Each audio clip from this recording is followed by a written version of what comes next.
أعوذ بالله من الشيطان الرجيم. بسم الله الرحمن الرحيم. السلام عليكم ورحمة الله அளவிலா அருளாளனும் நிகரிலா பேரன்புடையவனுமாகிய எல்லாம் அல்ல அல்லாஹ்வின் திருப்பெயரால் ஆரம்பம் செய்கின்றேன்.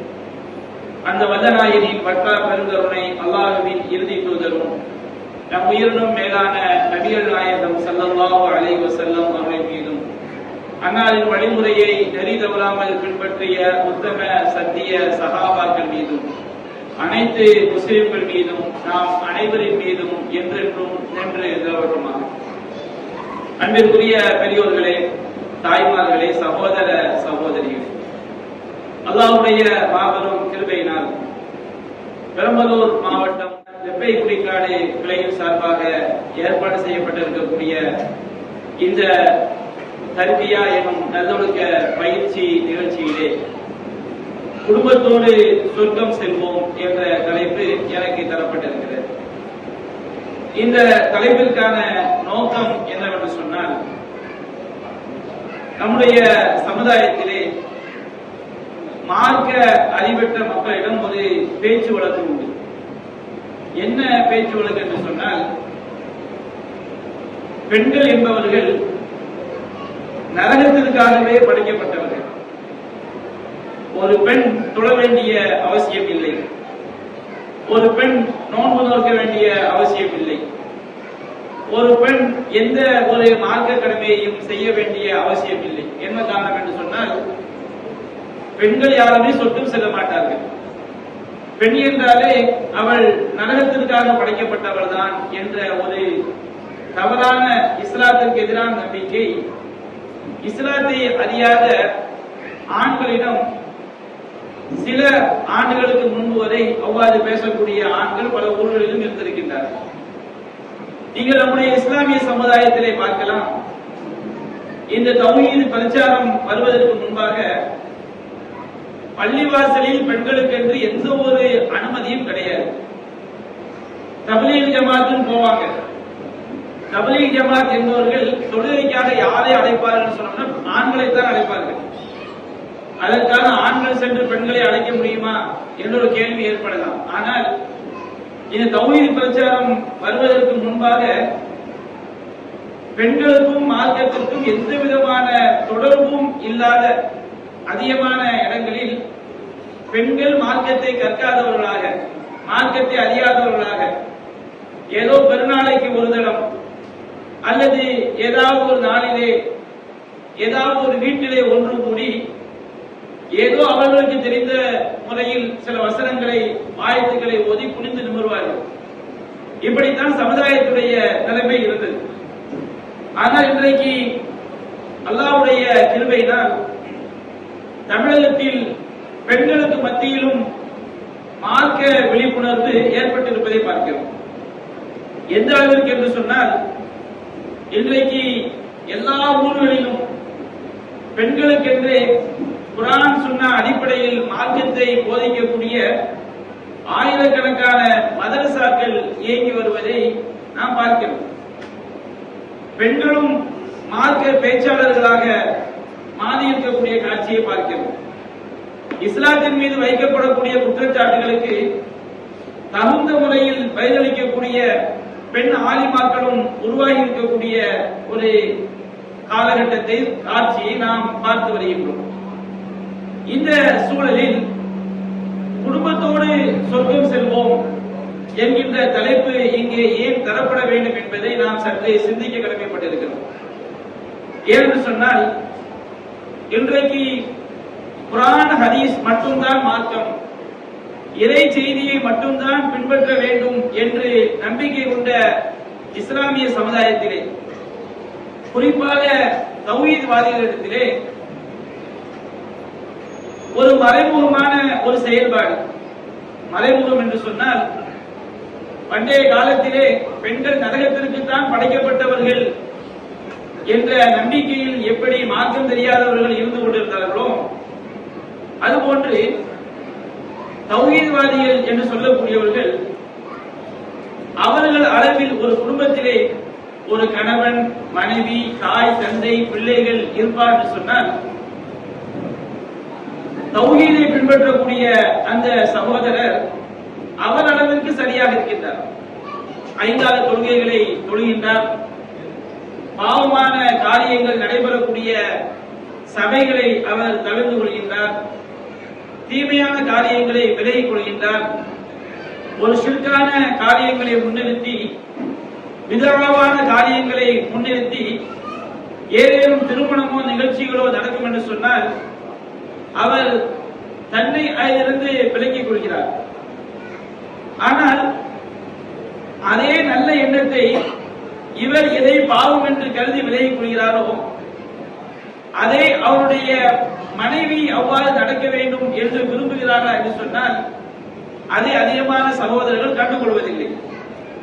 தன்னுடைய பிள்ளைகள் அவ்வாறு நடக்க வேண்டும் என்று விரும்புகிறார் என்று சொன்னால் அதிலும் அதிகமானவர்கள் கண்டுகொள்வதில்லை. இன்னும் சொல்ல போனால் அதை பற்றி நினைத்து கூட பார்ப்பதில்லை. இன்னும் சிலர் இதனுடைய விளைவு தெரியாமல் தான் மட்டும் இப்படி இருந்தால் போதும், தன்னுடைய பிள்ளை அப்படி வந்துவிடக் கூடாது என்று உள்ளத்தளவிலே நினைக்கக்கூடியவர்களும் இருக்கிறார்கள். தான் எப்படி இருக்கிறோமோ அதுபோல் தன்னுடைய பிள்ளை வந்துவிடக் கூடாது, தன்னுடைய மனைவி ஆகிவிடக் கூடாது, தன்னுடைய பெற்றோர் மாறிவிடக் கூடாது என்று நினைக்கக்கூடியவர்களும் இருக்கிறார்கள்.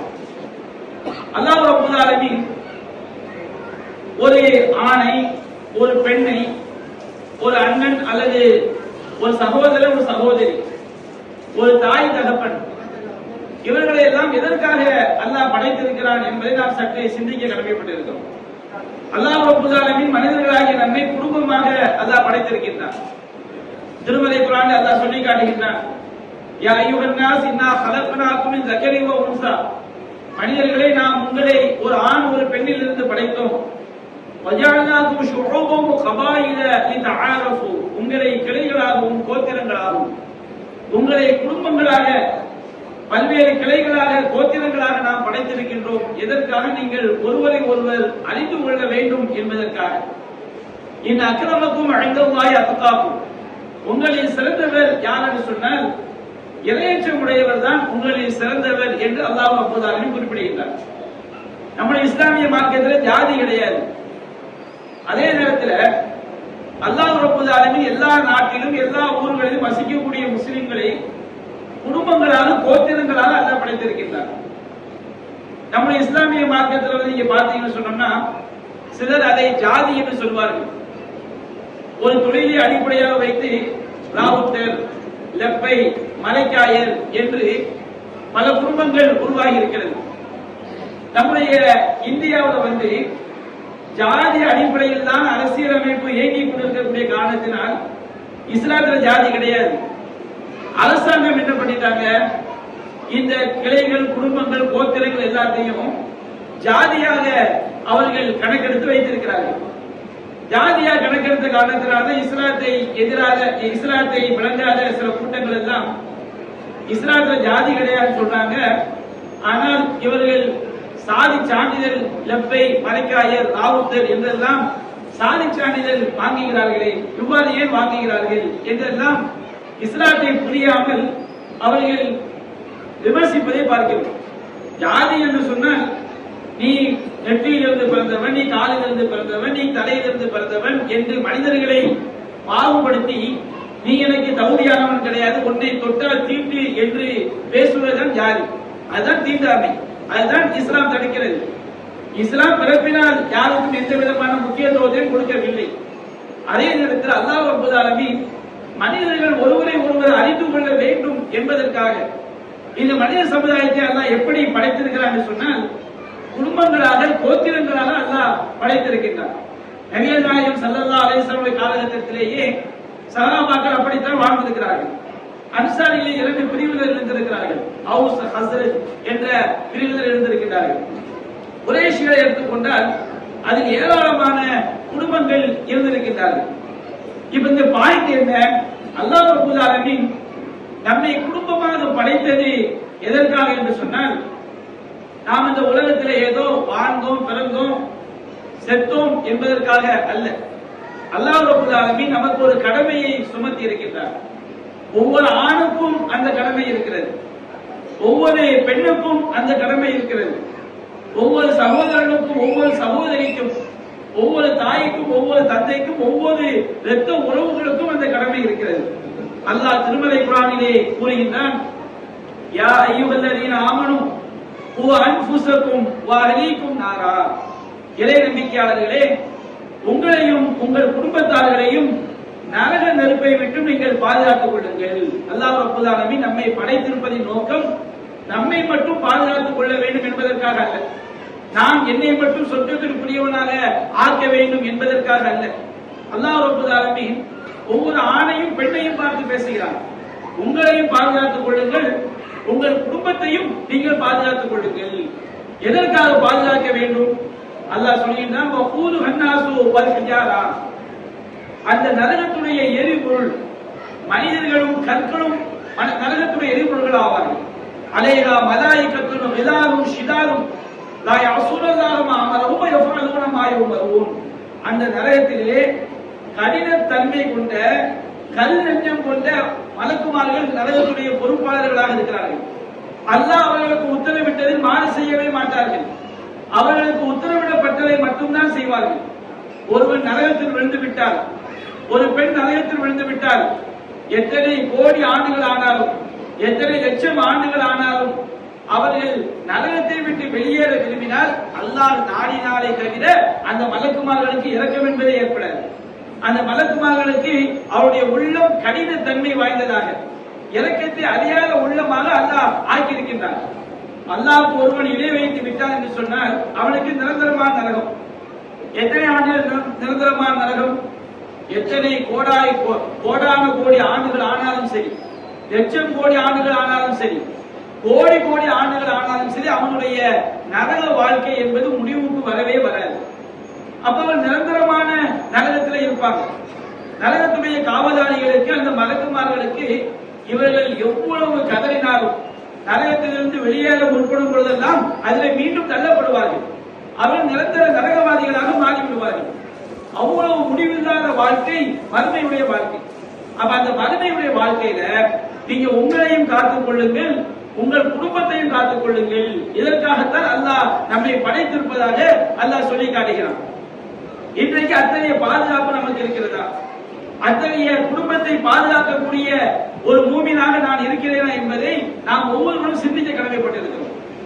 அன்பிற்குரிய சகோதரர்களே, நாம நினைக்கிறோம் இந்த உலகத்துல பயங்கரமான நஷ்டம் எதுவென்று சொன்னால், யாராவது ஒரு 1000 கோடிகளை ஒரு வியாபாரத்தில் இழந்து விட்டார், லட்சங்களை ஒரு வியாபாரத்தில் இழந்து விட்டால் அதை நாம் நஷ்டமாக நினைக்கிறோம்.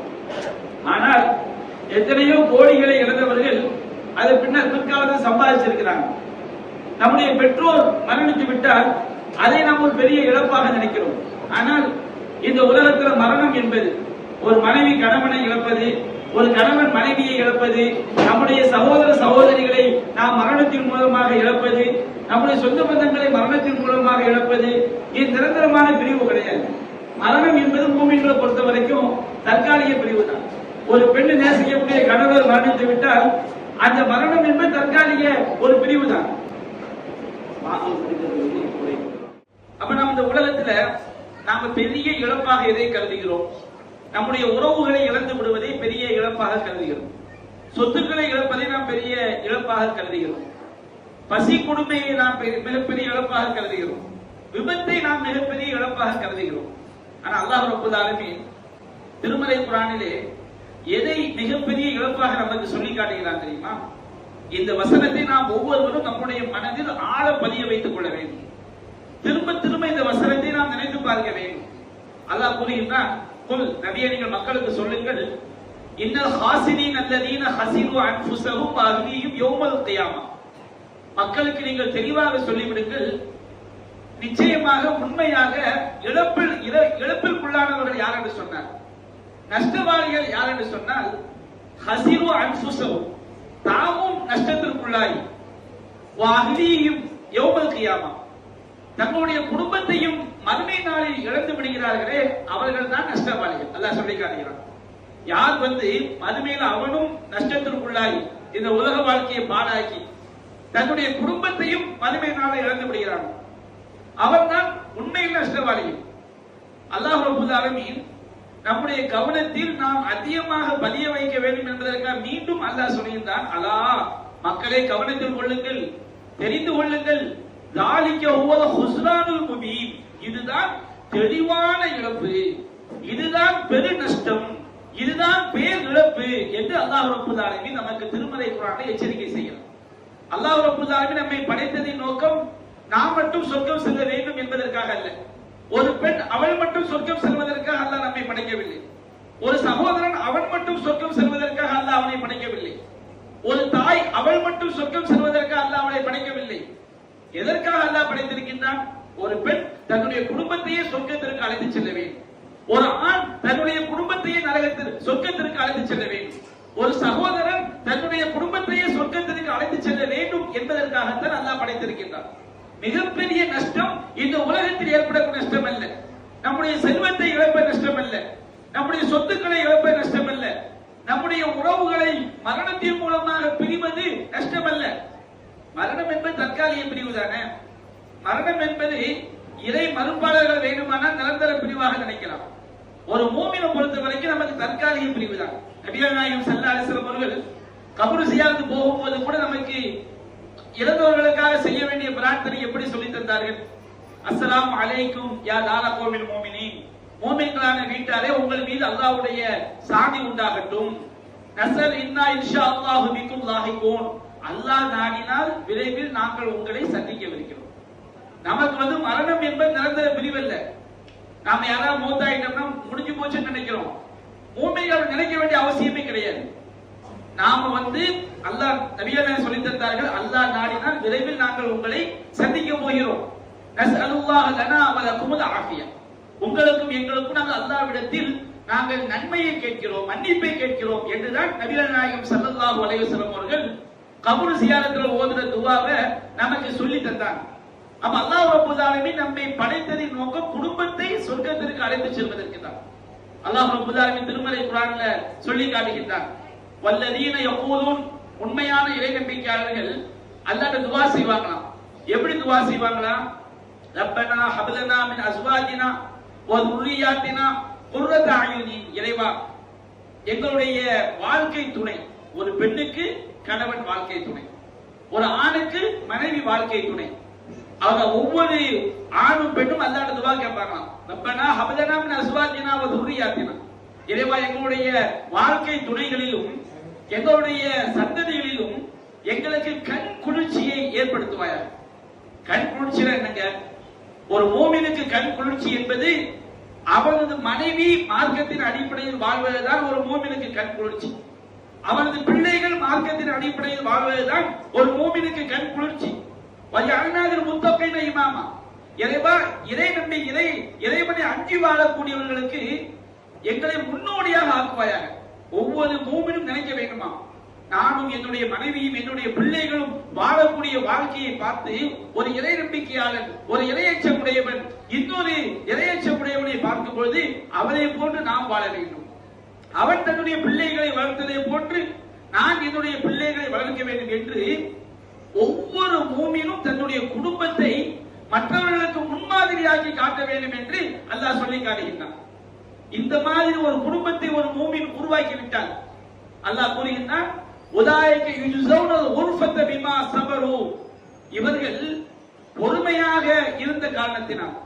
பொறுமை என்றால் என்ன? நான் சும்மா ஒரு இதுவே சொல்லி காட்டினேன். உலாயிக யுஜ்ஸௌனல் குர்ஃபத பிமா ஸபரு, அவர்கள் பொறுமையாக இருந்த காரணத்தினால் அவர்களுக்கு சொர்க்க மாளிகைகள் கூலியாக வழங்கப்படும், பரிசாக வழங்கப்படும். பொறுமை என்று சொன்னால் ஒவ்வொரு வாழ்க்கையினுடைய ஒவ்வொரு நிலையிலும் அல்லாஹ்வும் அல்லாஹ்வுடைய தூதரும் சொன்ன அடிப்படையில் வாழ்வதற்கு பெயர் தான் பொறுமை. கணவன் மனைவியாக வாழ்கிறோமா, கணவன் எப்படி வாழ வேண்டும் என்று குர்ஆன் சொன்னது, மனைவி எப்படி வாழ வேண்டும் என்று மார்க்கம் சொன்னது, அதன்படி வாழ்ந்தால் நாம் சபருடைய குடும்பம். பிள்ளைகளை வளர்க்கிறோமா, பிள்ளைகளை எப்படி வளர்க்க வேண்டும் என்று மார்க்கம் கற்றுத் தருகிறது, அப்படி வாழ்ந்தால் நாம் சபருடைய குடும்பம். வியாபாரத்தில் ஈடுபடுகிறோமா, விவசாயம் செய்கிறோமா, கொடுக்கல் வாங்கல் நடைபெறுகிறதா, திருமணம் நடைபெறுகிறதா, ஒவ்வொரு காரியத்திலும் சபுர் என்பது என்ன, உறுதி என்பது என்ன? சபுர் என்று சொன்னால் அல்லாஹ் அல்லாஹ்வுடைய தூதரும் காட்டி தந்த முறைப்படி வாழ்வதற்கு பெயர் தான் சபுர். அது அல்லாஹ் சொல்லி காட்டுகின்றான். அவர்கள் குடும்பத்தோடு சொர்க்கம் செல்வார்கள். அந்த சொர்க்கம் செல்வதற்குரிய காரணம் என்ன? உலாயிக யுஸௌன குர்ஃபத பிமா ஸபரு வ யலகௌன ஃபீஹா தஹியத்து வ ஸலாமா. அவர்கள் உறுதியாக இருந்த காரணத்தினால் சொர்க்க மாளிகைகள் அவர்களுக்கு கூலியாக வழங்கப்படும். அங்கே அவர்கள் வாழ்த்துக்களையும் சலாம் கூறி அவர்கள் வரவேற்கப்படுவார்கள் என்று அல்லாஹ் ரப்பல் ஆலமீன் சொல்லி காட்டுகின்றார்.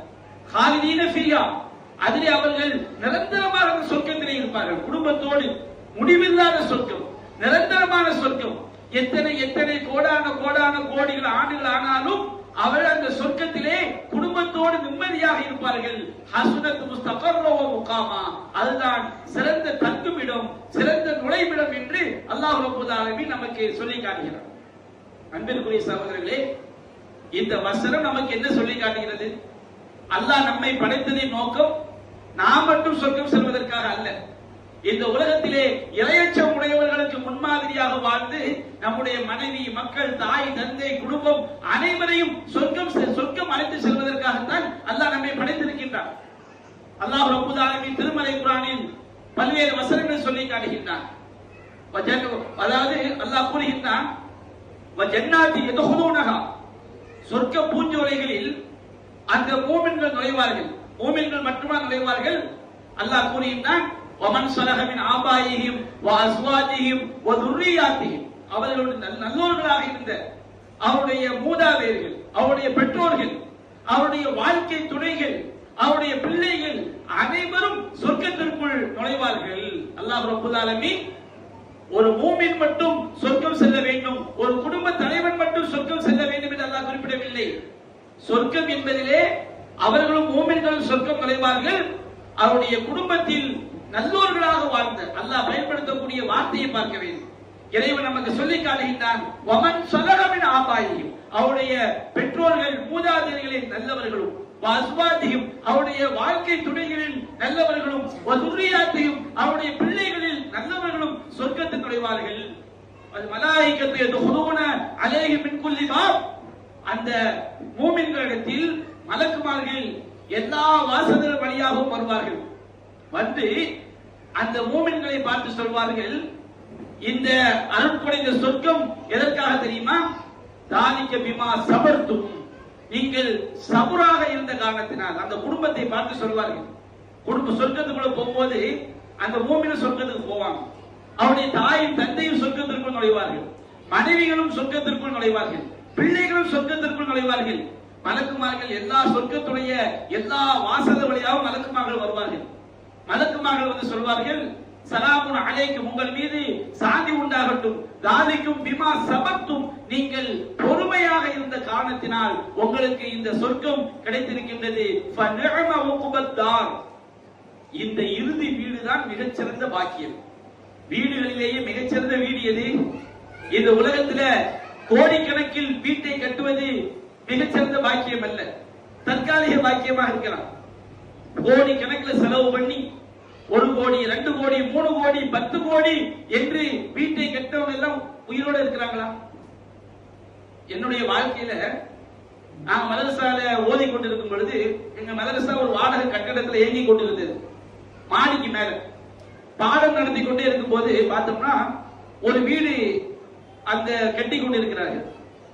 அந்த வீடு வந்து குழி தோன்றதுல இருந்து ஒரு நபருடைய செயல்பாட்டை நாங்கள் மாடியிலிருந்து பார்த்து கொண்டே இருப்போம். ஒரு நபர் என்ன செய்யறாரு, ஒரு இடத்தை வாங்கி குழி தோண்டி வீட்டை கட்டி 1 மாசம் 2 மாசம் 3 மாசம் 6 மாசம் 1 வருஷம் அந்த வீட்டை வந்து வித்தியாசமான டிசைன்ல என்ன செய்யறாரு, கட்டி முடிச்சிடறாரு. எங்க மதரசால பாடங்கள் ஓடிக்கொண்டே இருக்கிற, வருடங்கள் கழிந்து கொண்டே இருக்கிற. நாங்க ஒரு வாடகை கட்டிடத்துல மாடிக்கு மேல இருந்து பாடம் நடக்குது. பாடம் நடக்கும் போது அந்த வீடு கட்டுற காட்சியை பார்த்துக்கிட்டே இருக்கும். ஒரு நாள் வீட்டுல சரியான கூட்டம். என்னன்னு கேட்டா, வீடு வந்து பால் காய்ச்சுறாங்க, கிரக பிரவேசம், நல்ல பெரிய சாப்பாடு. அவர் அந்த வீட்டு, நாங்க அந்த காட்சியை பார்த்துக்கிட்டே இருக்கிறோம். அவர் என்ன செய்வார் சொன்னோம்னா, வீட்டை டெய்லி தண்ணியை வச்சு அடிச்சு அடிச்சு என்ன செய்வார், கழுவுவார். சார், இந்த அளவுக்கு இந்த வீட்டை என்ன செய்யறாரு, நேசிக்கிறாரு அப்படின்னு ஒரு ஆச்சரியம். ஒரு நாள் அந்த வீட்டுக்கு முன்னாடி பாத்தீங்கன்னா பயங்கரமான கூட்டம். என்னன்னா, அந்த வீடை ஒவ்வொரு செங்கலையும் நேசிச்சு நேசிச்சு கட்டினாரா இல்லையா, அவர் மெயின் ரோட்ல வாக்கிங் போகும்போது ஒரு லாரி இடித்து, லாரி பின்டையில மோதி மூளை அப்படியே நசிக்க மரணித்து விட்டார். நீங்க நினைச்சு பயந்து வீடு கட்டினா மூளை நசுங்கி செத்துருவோங்கிறதுக்காக சொல்லல. இந்த துனியாவுடைய வாழ்க்கை அவ்வளவுதான். ஒவ்வொரு செங்கலையும் நேசித்து நேசித்து கட்டினார்.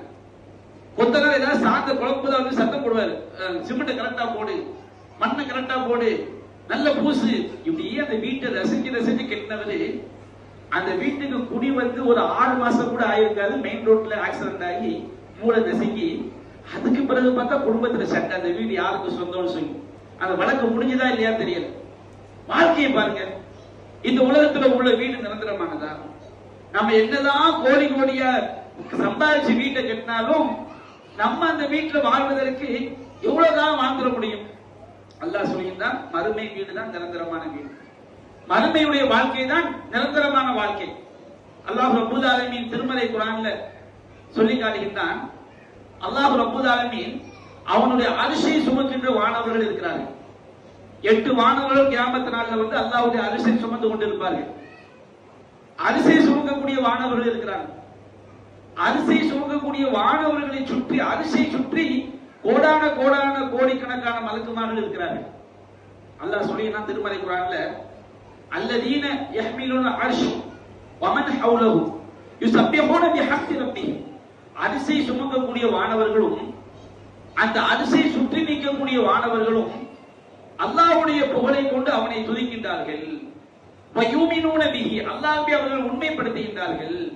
மூன்றாவது அல்லாஹ் சொல்கிறான், வயஸ்தக்ஃபிரூன லில்லதீன ஆமனு, இறை நம்பிக்கை கொண்டவர்களுக்காக அவர்கள் பாவ மன்னிப்பு தருகிறாங்க. அரிசை சுமக்கக்கூடிய வானவர்களும் அரிசை சுற்றி இருக்கக்கூடிய வானவர்களும் மூமின்களுக்காக அல்லாஹ்விட பாவ மன்னிப்பு தருகிறாங்க.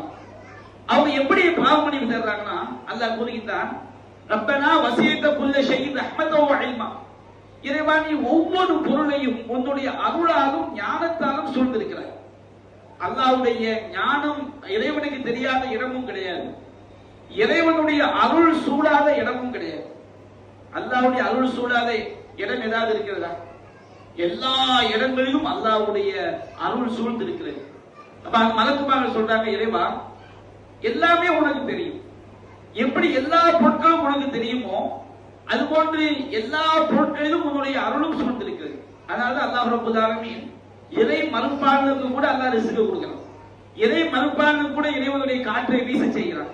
இறை மறுப்பாளனுக்கு கூட இறைவன் அவனுடைய நீரை கொடுக்கின்றான். அவனுடைய அருள் சூழ்ந்திருக்கின்ற காரணத்தினால் தான் அல்லாஹ் ரப்பல் ஆலமீன் இறை மறுப்பாளர்களையும் அல்லாஹ் அனுபவிக்க செய்கின்றான். அப்ப அல்லாஹ் நம்ம சொல்றாங்க, யா அல்லாஹ் நீ உன்னுடைய ஞானத்தால் எல்லாவற்றையும் தெரிந்திருப்பதை போன்று உன்னுடைய அருளால் எல்லாவற்றையும் நீ சூழ்ந்திருக்கின்றாய். அப்படிப்பட்ட ரஹ்மானே ஃபக்ஃபிர் லில்லதீன தாபு வத்தபஉ சபீலக். இதான் பாயிண்ட். யாரெல்லாம் உன்னிடம் பாவ மன்னிப்பு கோருகிறார்களோ, உன்னுடைய பாதையை பின்பற்றுகிறார்களோ அவர்களை நீ மன்னிப்பாயாக. வக்ஹிம் மின் அஸாபில் ஜஹீம், இறைவா நரக வேதனையை விட்டும் அவர்களை காப்பாற்றுவாயாக. மலக்குமார்கள் அல்லாஹ்விடம் பாவ மன்னிப்பு கேட்கிறாங்க. யாருக்கு கேட்கிறார்கள்? இறைவா ஃபக்ஃபிர் லில்லதீன தாபு வத்தபஉ சபீலக், இறைவா எவர்கள் உன்னிடம் பாவ மன்னிப்பு கோருகிறார்களோ, உன்னுடைய பாதையை பின்பற்றுகிறார்களோ, உன்னுடைய மார்க்கத்தை பின்பற்றுகிறார்களோ அவர்களை நீ மன்னித்து விடு, அவர்களை நீ நரக வேதனையை விட்டும் காப்பாற்றுவாயாக. ரப்பனா வஅத்கில்ஹும் ஜன்னாத்தின் அத்னில்லதி வஅத்தஹும். அந்த மலக்குமார் அல்லாஹ் சொல்றாங்களா, இறைவா நீ அவர்களுக்கு வாக்களித்த நிரந்தரமான சொர்க்க சோலைகளில் அவர்களை நீ உள்ளே நுழைத்து விடியாதா. அவர்களை மட்டுமல்ல, வமன் ஸலஹ மின் ஆபாயிஹிம் வ அஸ்வாஜிஹிம் வ துர்ரியாத்திஹிம், நல்லோர்களாக வாழ்ந்த அவருடைய பெற்றோர்களையும் அவருடைய மனைவியரையும் அவருடைய பிள்ளைகளையும் நீ சொர்க்கத்தில் நுழைத்து விடியாதா. வக்ஹிஹும் ஸய்யிஆத், தீமையான இந்த நாளினுடைய வேதனையிலிருந்து அவர்களை காப்பாற்றி விடியாதா. வமன் தகி ஸய்யிஆத் யௌமைதின் ஃபகத் ரஹிம்தஹு. இந்த நாளிலே மலக்குமார்கள் இந்த பிரார்த்தனை எப்ப கேட்கிறாங்க?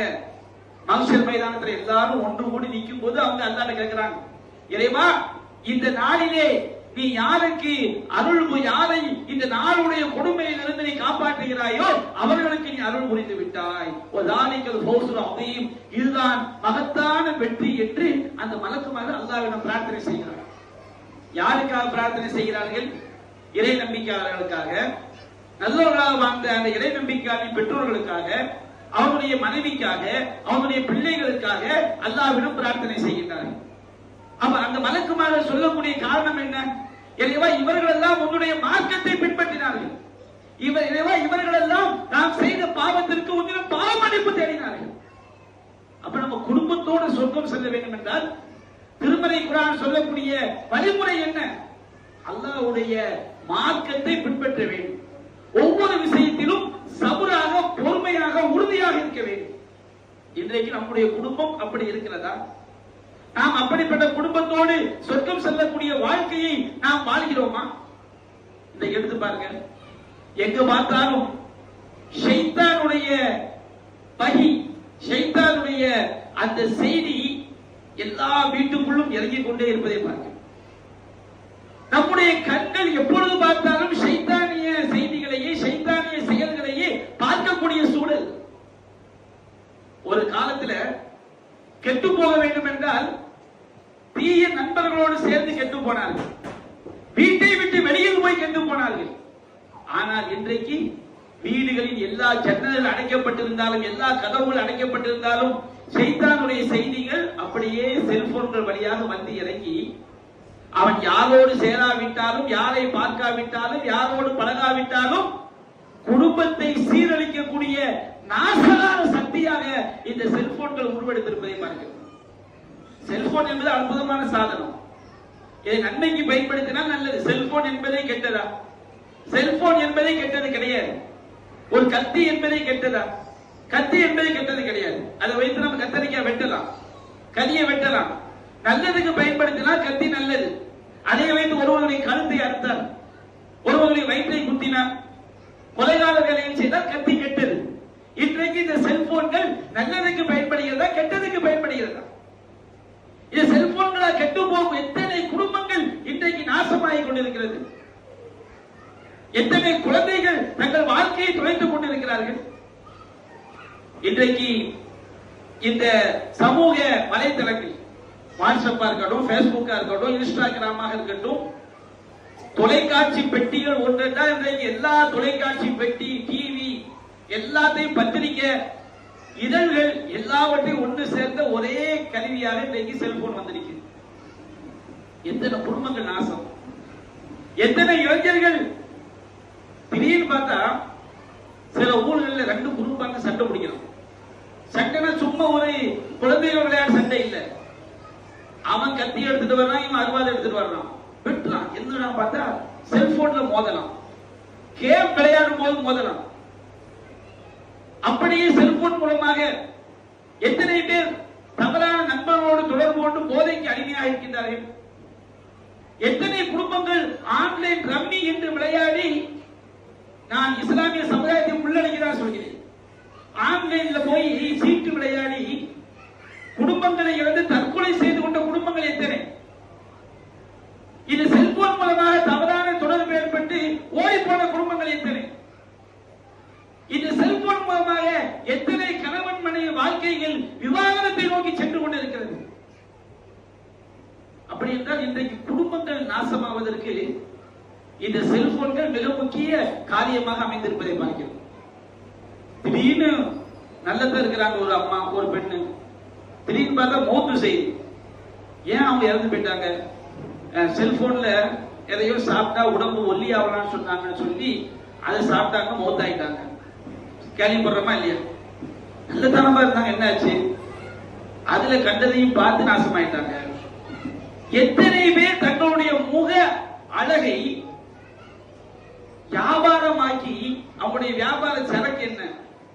ஆள் கொஞ்சம் மூக்கு மொழியுமா இருந்தா போதும், அவங்க கணவனும் மனைவியும், இவரு மனைவியை கொஞ்சிறத, மனைவி கணவனை கொஞ்சிறத அவ அப்படியே வீடியோ எடுக்கிறாங்க.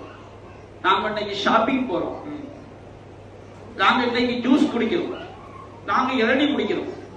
அதே ஒரு லட்சணம் இல்லாத ஒரு சகோதரி அந்த ஜூஸ் குடிக்கிறோம் போட்டா எவனாவது பாப்பானா? அதுக்கு நீங்க லைக்க போய் பாத்தீங்கன்னா 1,50,000 லைக் இருக்குது. எல்லாம் யாருன்னு பாத்தீங்கன்னா எல்லாம் பாத்திமா, ஆயிஷா, ஹாஜரா, முபீனா, இது கூட அப்துல் காதர், அப்துல்லா. 1,50,000 லைக் யாருக்கு? யாரோ ஒரு ஆயிஷா வந்து அவங்க இளநீ குடிக்கிற அதை யூடியூப்ல போட்டிருக்காங்க. குழந்தைய பெற்றெடுப்பதை மட்டும்தாங்க லைவ்ல காட்டல.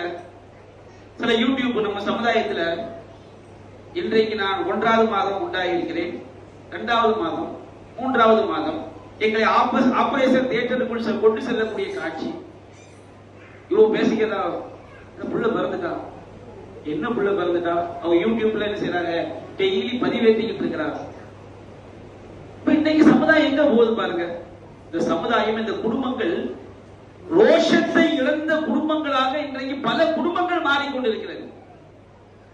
பல குடும்பங்கள்ல மனைவி கணவனுக்கு கட்டுப்பட்டு வாழக்கூடிய வாழ்க்கையை வாழ முடியவில்லை.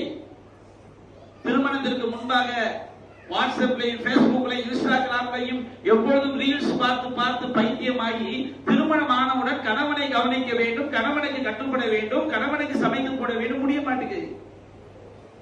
கணவன் வெளியிலிருந்து வந்த சாப்பாடு ஆக்கி வைக்கணும், மனைவியுடைய பொறுப்பு, மனைவியுடைய கடமை, பிள்ளைகளை கவனிக்க வேண்டும். அவர் வெளியிலிருந்து வருவாரு, அவர் செல்போன்ல மூழ்கி குடிக்கிறார், இவங்க செல்போன்ல மூழ்கி இருக்கிறாங்க. கணவன் மனைவிக்கு மத்தியில் அந்த சக்கீனத், அமைதி விடுபட்டு போகக்கூடிய பல குடும்பங்களை பாருங்க. பல குடும்பங்கள்ல கணவன் மனைவி வாழ்க்கை என்பது ரோபோட்டிக் ஆயிடுச்சு. அவர் பாட்டு வீட்டுக்கு வருவாரு, மாசான சம்பளத்தை கொடுப்பாரு, அவங்க பாட்டுக்கு என்னதையா ஆக்கி வைப்பாங்க. மனப்பூர்வமான வாழ்க்கையை இன்றைக்கு பல குடும்பங்கள் வாழ முடியாமல் போனதற்கு இந்த செல்போன்களும் தொலைக்காட்சிகளும் சமூக வலைத்தளங்களும் மிகப்பெரிய காரணமாக அமைந்திருப்பதை பார்க்கிறோம். நல்லா வாழக்கூடிய குடும்பம், கணவன் வெளிநாட்டில் இருக்கிறான், சம்பாதிச்சு பணத்தை அனுப்புறான், நல்ல சாலியான பிள்ளைகள். ஆனால் திடீரென்று அந்த பெண் எவனோட ஓடி போகின்றார்.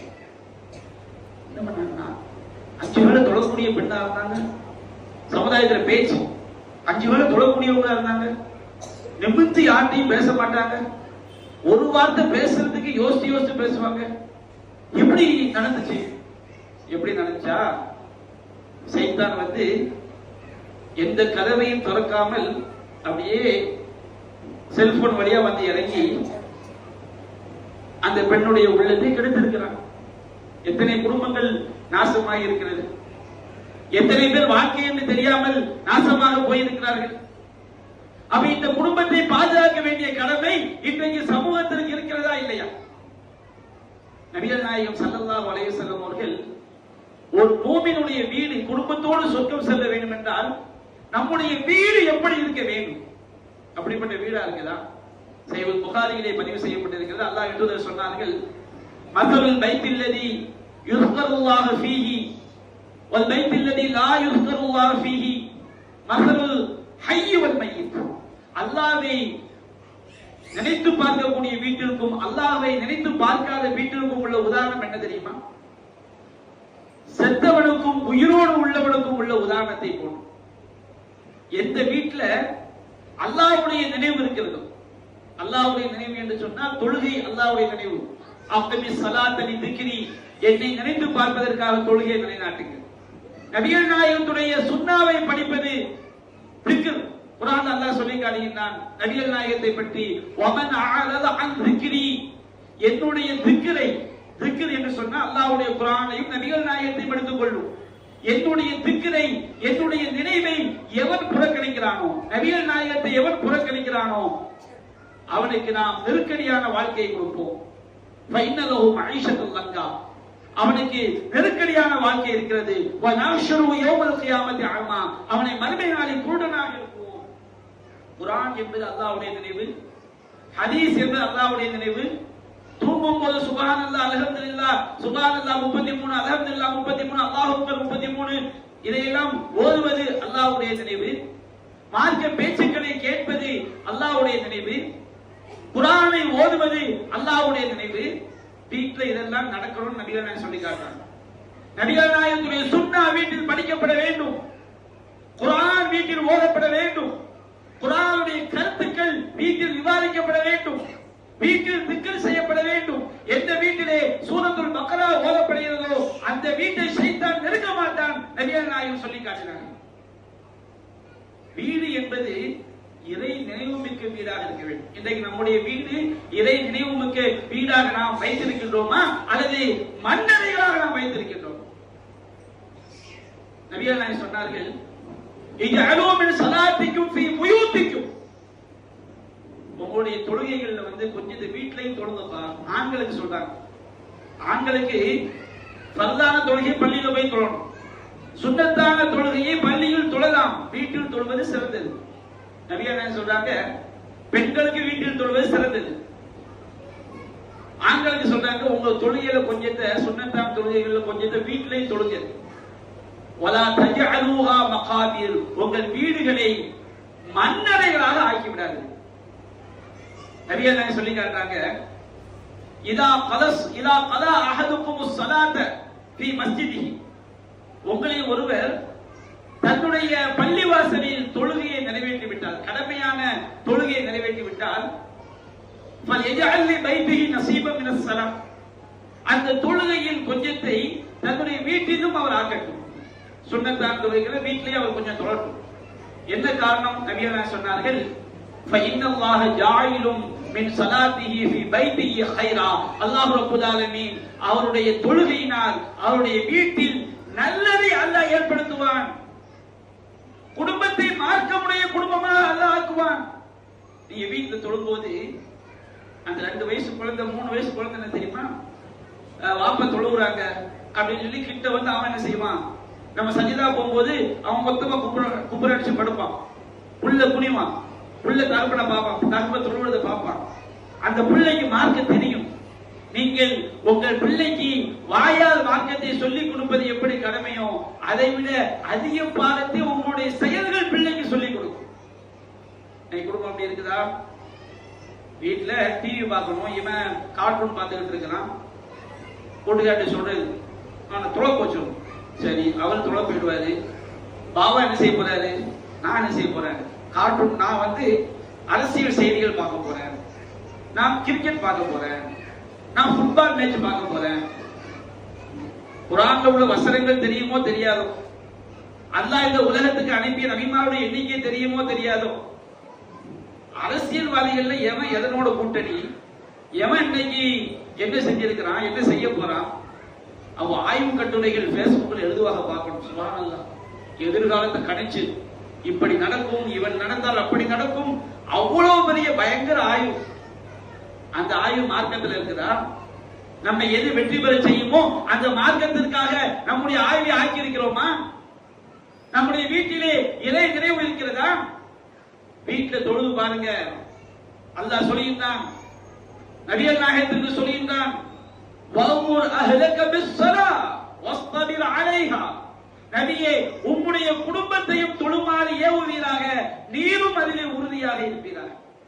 பிள்ளையை தொழுகைக்கு அடிச்சு பத்தி நம்ம டிவி பார்க்கறதுக்கு இல்ல, நம்ம இழுத்து மூடி தூங்குவதற்கு அல்ல, நீரும் தொழுகையில் குடும்பத்திற்கும் தொழுகையை ஏவுவீராக, நீரும் அதிலே உறுதியாக இருப்பீராக.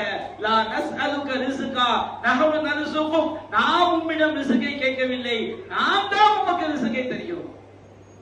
பொருளாதாரத்துக்கான தொழுகையை விட்டுறாதீங்க, வியாபாரத்துக்கான தொழுகையை விட்டுறாதீங்க, தொழுகையில உறுதியா இருங்க, உங்கள் குடும்பத்தையும் நீங்கள் தொழுமாறு ஏவுங்கள் என்று அல்லாஹ் ரப்பல் ஆலமீன் நபிகள் நாயகத்திற்கு உத்தரவிடுகிறாங்க. என்றால் நபிகள் நாயகத்திற்கு இடப்பட்ட உத்தரவு ஒவ்வொரு மூமினான ஆணுக்கும் பெண்ணுக்கும் சேர்த்துதான். நபிகள் நாயகம் ஸல்லல்லாஹு அலைஹி வஸல்லம் அவர்கள் இரவு தொழுகை தொழுவாங்க. இரவு தொழுகை தொழுது முடிச்ச உடனே வித்ர் தொழும் போது நபிகள் நாயகம் சொல்லுவாங்களாம், ஊமி யா ஆயிஷா ஃபௌத்திரி, ஆயிஷாவே எழுந்திருங்க, வித்ர் தொழுங்க. இப்படி ஒரு குடும்பம் இருந்தா எப்படி இருக்குவாங்க? நபிகள் நாயகம் ஸல்லல்லாஹு அலைஹி வஸல்லம் எப்படி ஒரு முன்மாதிரி குடும்பமாக அவர்கள் ஆக்கிவிட்டு சென்று இருக்கிறார்கள். நபிகள் நாயகம் ஸல்லல்லாஹு அலைஹி வஸல்லம் அவர்கள் சொன்னார்கள், ரஹிமல்லாஹு ரஜுலன், ஒரு மனிதனுக்கு அல்லாஹ் அருள் புரியட்டும். இந்த மனசை யார் தெரியுமா? இவன் கடமையான தொழுகையை கண்டிப்பா தொழுதுருவான், அதுல விட மாட்டான். நபிகள் நாயகம் கடமையை முடித்து ஒரு வீட்டுல கணவன் மனைவி எப்படி இருக்குன்னு சொல்லி காட்டுறாங்க. ரஹிமல்லாஹு ரஜுலன், ஒரு மனிதனுக்கு அல்லாஹ் அருள் புரியட்டும், அவன் காம மினல் லைலி ஃபஸல்லா, இரவில் எழுந்து அவன் தொழுகின்றான். இதுவரையும் பிரச்சனை இல்லை. இரவுல எழுந்து அவர் தஹஜ்ஜத் தொழுகிறார். ஃபஐகத இம்ரஅத்தஹு, தன்னுடைய மனைவியை அவன் எழுப்புகிறான். ஃபைன் அபத், அந்த மனைவி மறுத்து விட்டால் ஃபநலக ஃபீ வஜ்ஹிஹா அல்மா, அவருடைய முகத்தில் தண்ணீரை தெளித்து எழுப்புகிறார். இது அதே மாதிரி நபி என்ன சொல்றாங்க, ரஹிமல்லாஹு இம்ரஅத்தன், ஒரு பெண்ணுக்கு அல்லாஹ் அருள் புரியட்டும், காமத் மினல் லைல், அவள் இரவில் எழுகின்றாள், ஃபஸல்லத், அவள் இரவு தொழுகையை தொழுகின்றாள். அவள் தொழுது முடிச்ச பிறகு சரி கணவர் ரொம்ப உழைச்சிட்டு வந்து ரொம்ப டயர்டா இருக்கிறாரு, நம்ம 3 மணிக்கு எங்க கணவர் எழுப்ப வேண்டாம், அவள் தொழுகிறான். தொழுது முடிச்சிட்டு கடைசியாக வித்திரு தொழு போகும்போது என்ன செய்தால், ஃபஐஃபலத் ஜௌஜஹா, தன்னுடைய கணவனை அவள் எழுப்புகின்றாள். ஃபஅபத், அவன் மறுத்தால், ஃபநலஹத் ஃபீ வஜ்ஹிஹி அல்மா, அவளுடைய முகத்தில் அவள் தண்ணீரை தெளித்து எழுப்புகின்றாள். யோசித்து பாருங்க, என்ன இவ்வளவு வீட்டுக்காரர் தூங்கிட்டு இருக்கும் போது வீட்டுக்காரி தண்ணி எடுத்து தொழிச்சான்னு வச்சுக்கிடுங்க, மூதேவி முழிக்கும் போது என்ன வார்த்தை வரும், உனக்கு என்ன ஆச்சு லூசாணி, ஏன் மரமண்டமா இருக்க, அப்படிதான் நம்ம திட்டுவோம். இந்த கணவன் மனைவி இவர்கள் அன்பால் ஒருங்கிணைந்தவர்கள். அந்த தண்ணியை தெளிக்கிறது இருக்கு பாருங்க, அது பாசத்தோடு தெளிப்பது. அவன் மனைவியிடமிருந்து சக்கீனாவை பெறுகின்றான், அவள் கணவனிடமிருந்து நிம்மதியை பெறுகின்றாள். அந்த மாதிரி எப்படி ஒரு நெருங்கிய நண்பர்கள் தங்களுக்குள்ள அடித்து விளையாடுவாங்க, செல்லமா அடிச்சு விளையாடுவாங்க, அந்த மாதிரி ஒரு கணவன் மனைவி குடும்பத்தை நபி என்ன சொல்றாங்க, இந்த கணவன் மனைவியை எழுப்புறான், அவன் மறுக்கும் போது அந்த செல்லமாக அவன் தண்ணீரை தெளிக்கும் பொழுது அங்கே பாசம் இடையோடுகிறது, அங்கே அன்பு இருக்கிறது. 2 உள்ளங்களும் அங்கே உறவில் பெரும் உடல்களாக இல்லை, அவர்கள் உயிர்களாக இணைந்திருக்கின்றார்கள். இந்த மாதிரி ஒரு குடும்பம் இருக்க வேண்டும் என்று நபிகள் நாயகம் ஸல்லல்லாஹு அலைஹி வஸல்லம் அவர்கள் நம்முடைய வீட்டை எப்படி அமைத்தால் குடும்பத்தோடு சொர்க்கம் செல்லலாம் என்று சொல்லி காட்டுகிறார்கள்.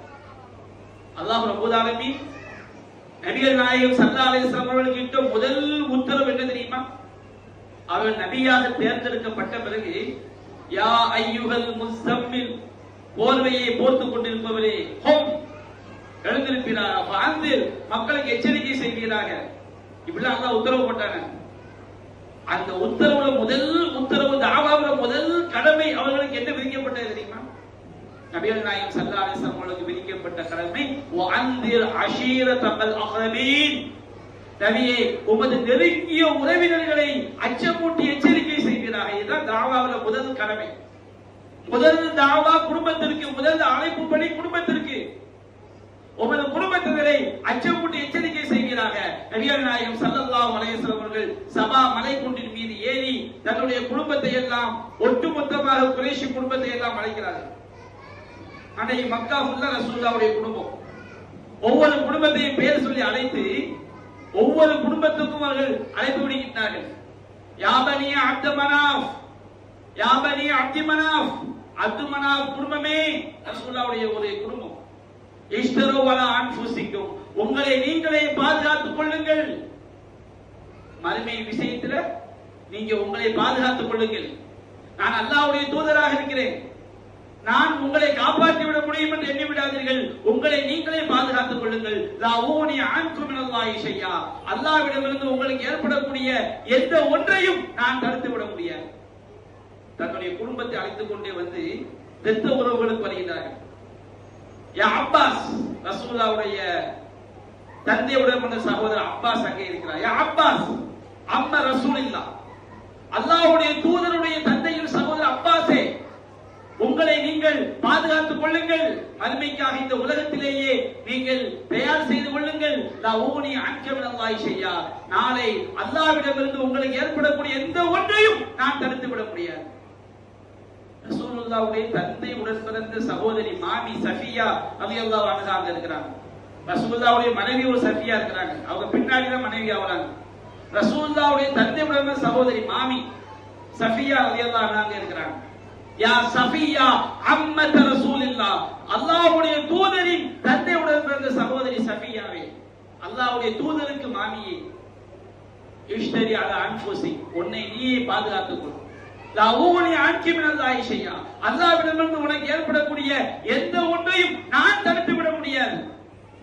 ரசூலுல்லாஹ்வுடைய இதயத்தின் ஒரு பகுதி என்று அல்லாஹ்வின் தூதர் நேசித்த ரசூலுல்லாஹ்வுடைய அருமை மகள் ஃபாத்திமா ரலியல்லாஹு அன்ஹா அங்கே இருக்கிறார்கள். ஃபாத்திமாவுக்கு நபிகள் நாயகம் சொன்னார்கள், யா ஃபாத்திமத பின்த் ரசூலில்லாஹ், அல்லாஹ்வுடைய தூதரின் மகள் ஃபாத்திமாவே, இஷ்தரி அலா அன்ஃபுசிக், உன்னை நீ பாதுகாத்துக் கொள். இந்த உலகத்தில் வேண்டும் என்றால் பிள்ளைக்கு காசு பணம் தேவைன்னா யாரு கொடுப்பாங்க? தகப்பனார் கொடுக்கணும். சலீமி மாலி மாஷுதி, அப்ப அவங்க கல்யாணமாகாத பெண்ணாக இருந்தார்கள். நபியாக சொன்னாங்க, உனக்கு காசு பணம் வேண்டும் என்றால் என்னிடம் கேள். இன்னமா ஆன அபூக், நான் உன்னுடைய அபூக்கி, நான் உன் தந்தையாக இருக்கிறேன். வாப்பதான் செலவுக்கு தந்தாலும் உனக்கு காசு பணம் வேணும்னா நீ வாப்பா கிட்ட கேளு. ஆனால் இஷ்டரி அலா அன்ஃபுசி, உன்னை நீயே பாதுகாத்துக் கொள். லா உகுனி அன்கி மினல்லாஹி ஷையா, அல்லாஹ்விடமிருந்து உனக்கு ஏற்படக்கூடிய எந்த ஒன்றையும் நான் தடுத்து விட முடியாது.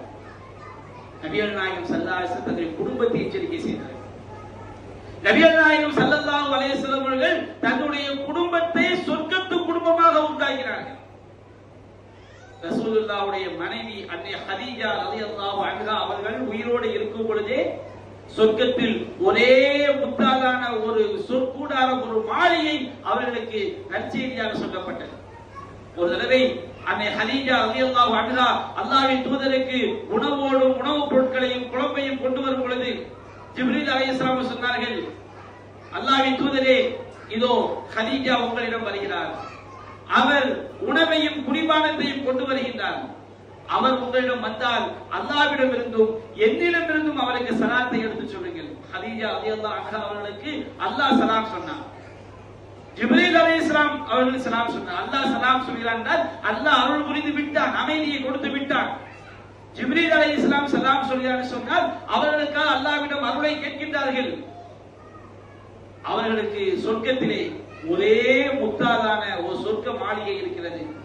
அங்கே எந்த விதமான துன்பமும் கிடையாது, அங்கே எந்த விதமான கூச்சலும் கிடையாது என்று ஹதீஜாவிற்கு சொல்லுங்கள். தன்னுடைய மனைவியை சொர்க்கத்திற்குரிய நாயகியாக அல்லாஹ்வின் தூதர் உருவாக்கி விட்டு சென்றார்.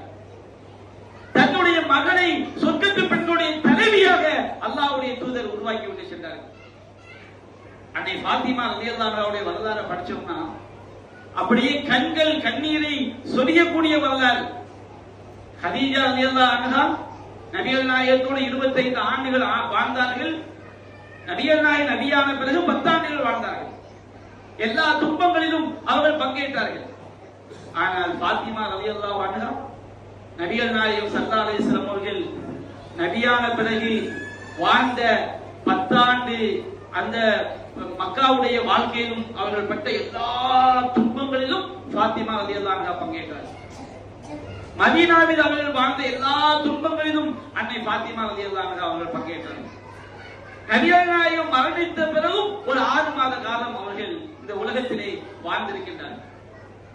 அவருடைய வாழ்க்கை, அவர்கள் பட்ட கஷ்டம், அவர்கள் பட்ட சிரமம், நபிகள் நாயகம் எங்கெல்லாம் சிரமப்பட்டார்களோ யோசித்து பாருங்கள். நபிகள் நாயகம் அன்னை ஹதீஜாவை இழந்திருக்கும் பொழுது ரசூலுல்லாஹ் மட்டுமா அழுதார்கள்? அந்த பாதிப்பு யாருக்கு? ஃபாத்திமாவுக்கும் சேர்த்துதான். நபிகள் நாயகம் தன்னுடைய மகள் ருகையா மரணிக்கும் பொழுது, தன்னுடைய மகள் ஜைனப் மரணிக்கும், தன்னுடைய மகள் உஸ்மான் ரலியல்லாஹு அவங்களுக்கு திருமணம் முடித்து கொடுத்த அந்த 2 உம்மு குல்சூம் ருகையாவும் மரணிக்கும் பொழுது நபிகள் நாயகம் மட்டுமா அழுதிருப்பார்கள்? உடன் பிறந்த சகோதரி ஃபாத்திமா அழுதிருப்பார்களா? இல்லை. நபிகள் நாயகத்துடைய மகள் ஜைனப் மரணிக்கும் பொழுது, ஜைனப் ரலியல்லாஹு அன்ஹா மரணிக்கும் நபிகள் நாயகம் மட்டுமா அழுதார்கள்? ஃபாத்திமாவும் அந்த துன்பத்திலே கலங்கினார். நபிகள் நாயகத்துடைய தந்தை உடைய சகோதரர் ஹம்சா உஹது யுத்தத்திலே சின்ன பின்னமாக்கப்படும் பொழுது அல்லாஹ்வின் தூதர் மட்டுமா அழுதார்கள்? அந்த துன்பத்திலே ஃபாத்திமாவிற்கு பங்கிருக்கிறது. நபிகள் நாயகத்துடைய வீட்டிலே உணவில்லாமல் அவர்கள் வயலில் கற்களை கட்டிக்கொண்டு வாடிய பொழுது ரசூலுல்லாஹ் மட்டுமா சிரமப்பட்டார்கள்? அன்னை ஃபாத்திமா ரலியல்லாஹு அன்ஹா சிரமப்பட்டார்கள். இறை தூதர் அதிகமாக பட்டிருப்பார்கள். நபிகள் நாயகத்துடைய ஒவ்வொரு துன்பத்திலும் அந்த துன்பத்தில் தன்னுடைய குடும்பத்தையும் சேர்த்து ஒரு சொர்க்கத்து தலைவியாக கூடிய தியாகியாக தன்னுடைய மகளை உருவாக்கினார். உஹது யுத்தத்திலே அல்லாஹ்வுடைய தூதருடைய தலை உடைக்கப்படும் பொழுது, பல் உடைக்கப்படும் பொழுது அருகிலிருந்து தந்தையின் காயத்திற்கு மறந்துட்டவர் யார்? அன்னை ஃபாத்திமா ரலியல்லாஹு அன்ஹா. அவர் செய்த தியாகம் சாதாரண ஒரு தியாகம் அல்ல. அதே ஃபாத்திமா மார்க்கத்திற்கு மாற்றமாக அறியாமல் சில பிழைகளை செய்யும் பொழுது அல்லாஹ்வின் தூதர் எப்படி நடந்து கொண்டார்? நபிகள் நாயகம் தான் ஒரு எளிமையான வாழ்க்கையை விரும்பினார்கள். பாத்திமா ரலியல்லாஹு அன்ஹா அவரை பிரித்து பார்க்கவில்லை. அவர்கள் எப்படி எளிமை வாழ்க்கையை விரும்பினார்களோ அதுபோன்று தன்னுடைய மகளும் எளிய வாழ்க்கையை வாழ வேண்டும் விரும்பினார்கள். ஒரு தடவை பாத்திமா ரலியல்லாஹு அன்ஹாவுடைய வீட்டிற்கு செல்லும் பொழுது அங்கே ஒரு அலங்கார துணியை பார்க்கிறார்கள். நபிகள் நாயகம் அப்படியே சாப்பிடாமல் திரும்பி சென்று விட்டார்கள். பாத்திமா ரலியல்லாஹு அன்ஹா அவர்கள் மதனி போய் விளக்கம் கேட்டு அனுப்புகிறார்கள். நபிகள் நாயகம் ஸல்லல்லாஹு அலைஹி சொன்னார்கள், இந்த மாதிரி அலங்கரிக்கப்பட்ட வீட்டிற்குள் நுழைவது நபிக்கு தகுதியானதல்ல. பாத்திமா ரலியல்லாஹு அன்ஹா அவர்களை ரசூல் ஸல்லல்லாஹு அலைஹி வஸல்லம் தான் எப்படி வாழ வேண்டும் என்று நினைத்தார்களோ அதுபோல் தன்னுடைய மகளும் வாழ வேண்டும் என்று நினைத்தார்கள். இதுதான் ஒரு மூமினான தந்தையின் கடமை என்பதை நமக்கு பாடம் நடத்தி விட்டு சென்றார்கள். பாத்திமா ரலியல்லாஹு அன்ஹா அவர்கள் அதை மாற்றியவர்கள் தான் அல்லாஹ்வின் தூதர் அவர்கள் அந்த வீட்டிற்கு வந்தார்கள். தன்னுடைய மகள் தவறு செய்தாலும் மகள் தானே செய்துவிட்டு போகட்டும் என்றவர்கள் இருக்கவில்லை. தன்னுடைய பேர குழந்தைகள் ஹசன் ரலியல்லாஹு அன்ஹு அவர்கள் சதகாவுடைய பேரித்தம்பழத்தை சாப்பிடும் பொழுது வாயில் கையை விட்டு கஹ் கஹ் துப்பிவிடு அம்மா ஷஅத்த அன்னாலா நகுல் சதகா, தர்மத்தை சாப்பிடுவது நமக்கு ஹராம் என்பது உனக்கு தெரியாதா என்று குழந்தை பருவத்திலேயே பிள்ளைக்கு மார்க்கத்தை போதித்து வளர்த்தார்கள். அன்னை ஆயிஷா ரலியல்லாஹு அன்ஹா அவர்கள் அல்லாஹ்வின் தூதரிடம் கேட்கப்பட்டது, இந்த உலகத்திலேயே உங்களுக்கு நேசத்திற்குரியவர்கள் யார்? நபிகள் நாயகம் சொன்னார்கள், ஆயிஷா.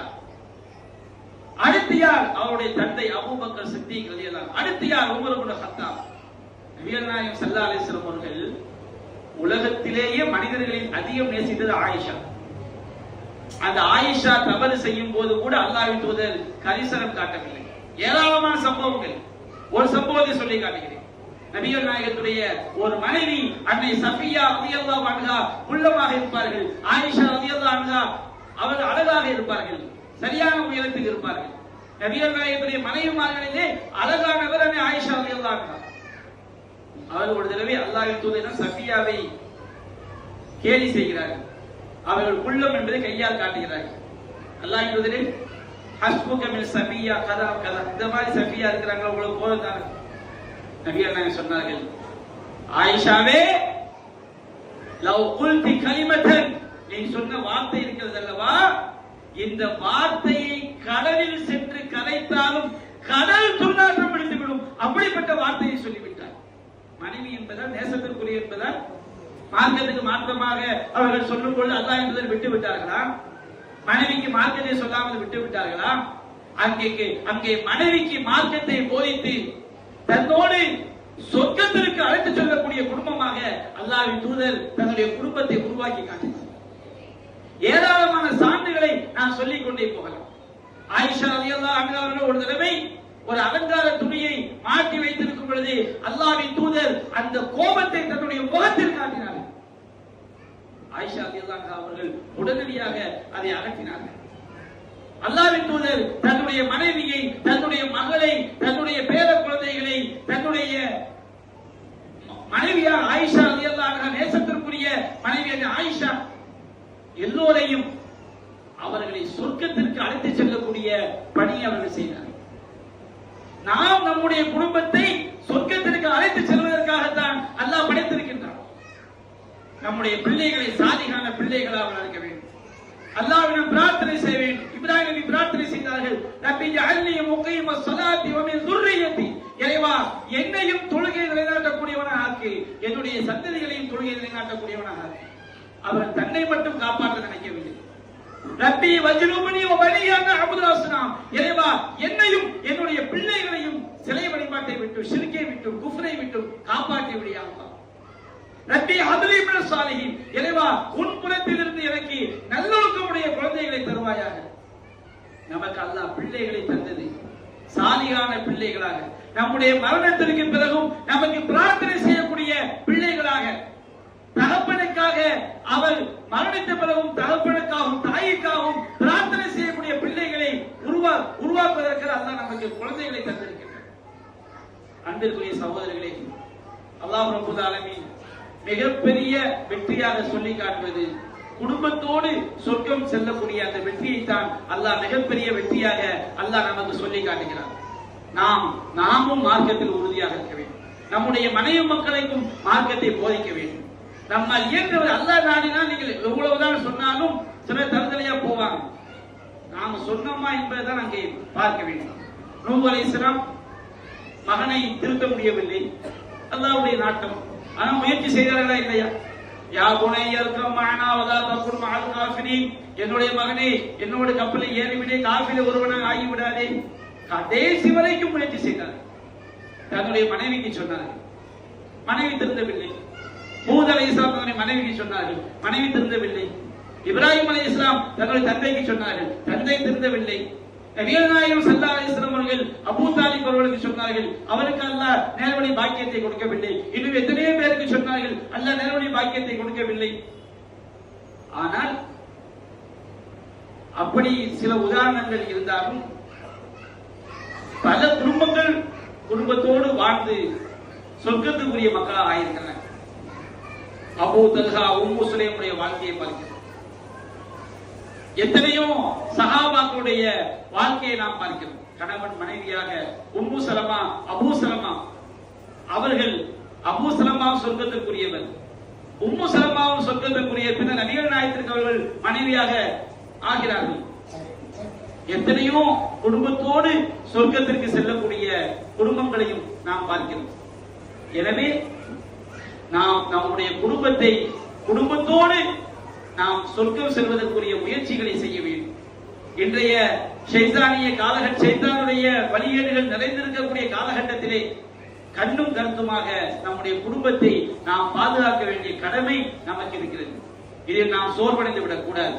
நம்முடைய வீட்டை தீனுடைய வீடாக, மார்க்கமுடைய வீடாக, மனைவி பிள்ளைகளோடு மார்க்கத்தை பேசக்கூடிய வீடாக, மார்க்க சபைகளில் கலந்து கொள்ளக்கூடிய குடும்பமாக, தீமையான சபைகளை புறக்கணிக்கக்கூடிய குடும்பமாக நாம் குடும்பத்தோடு சொர்க்கம் செல்வதற்குரிய முயற்சிகளை நாம் செய்ய வேண்டும். அல்லாஹ் ரப்பல் ஆலமீன் அப்படிப்பட்ட நற்பாக்கியத்தை நாம் அனைவருக்கும் தந்தருள் புரிவானாக என்று கூறி என்னுடைய உரையை நான் நிறைவு செய்கின்றேன்.